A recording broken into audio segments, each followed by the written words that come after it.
Hi friends, welcome to my channel. మీరు సోలార్తో నడిచే heater చూసుంటారు, అలాగే పవర్తో నడిచే గ్రేజర్ చూసుంటారు. ఈరోజు మీ ముందుకు తీసుకొచ్చింది గ్యాస్తో నడిచే ఒక గ్రేజర్ అనేది మీ ముందుకైతే తీసుకొచ్చానమాట.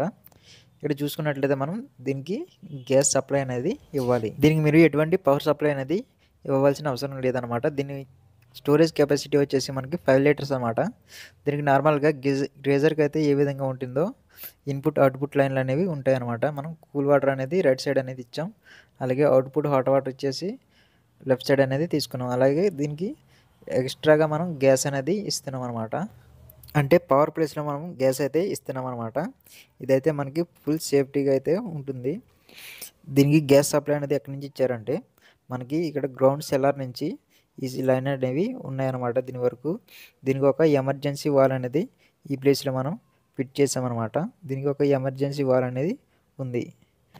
ఇక్కడ మనకి ఎంత టెంపరేచర్ కావాలో ఈ కంట్రోలర్ యూజ్ చేసుకుని మనం దీన్ని అయితే సెట్ చేసుకోవచ్చు. ఇక్కడ మీరు చూడొచ్చు, మనం నార్మల్గా గ్యాస్ స్టవ్ మీద ఏ విధంగా అయితే వాటర్ అనేది హీట్ చేసుకుంటామో అదే విధంగా ఆ ప్రాసెస్లో అయితే ఇక్కడ హీట్ అవుతుంది. చూడొచ్చు ఇక్కడ మనం ఇక్కడ ట్యాప్ అనేది ఆన్ చేసిన వెంటనే ఆటోమేటిక్ గ్యాస్ వాల్ అనేది ఆన్ అవుతుంది అనమాట. ఆన్ అయిన తర్వాత ఆటోమేటిక్గా ఫైర్ అనేది అవుతుంది. ఆ ఫైర్ అనేది ఏ విధంగా అవుతుందంటే దీనికి వచ్చేసి ఒక బ్యాటరీ సిస్టమ్ అనేది ఉంటుంది. ఆ బ్యాటరీ సిస్టమ్ వల్ల ఫైర్ అనేది ఆన్ అవుతుంది. ఈ విధంగా ఈ హీటర్ అయితే మనకి వర్క్ అవుతుంది అనమాట.